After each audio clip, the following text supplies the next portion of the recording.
Est-ce que tu fouilles dans le téléphone de ton partenaire? Est-ce que tu n'arrives pas à prendre de décision sans lui ou elle? Ou encore, est-ce que lorsque ton partenaire n'est pas là, tu te sens complètement abandonné? Il se peut que tu souffres de dépendance affective. Si tu veux savoir si tu es dépendant affectif, reste jusqu'à la fin de la vidéo. La dépendance affective, c'est quand tu te colles aux gens comme si ton bonheur dépendait d'eux. Sans eux, tu te sens perdu, complètement triste.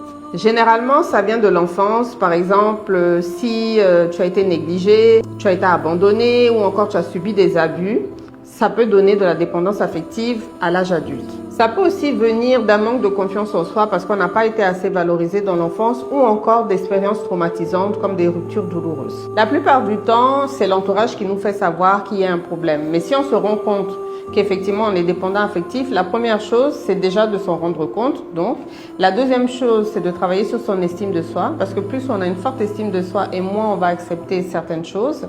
Et la troisième chose, c'est de poser des limites claires, parce que le problème de la dépendance affective, c'est que pour rester avec la personne, on peut accepter des abus comme de la violence physique, verbale, etc.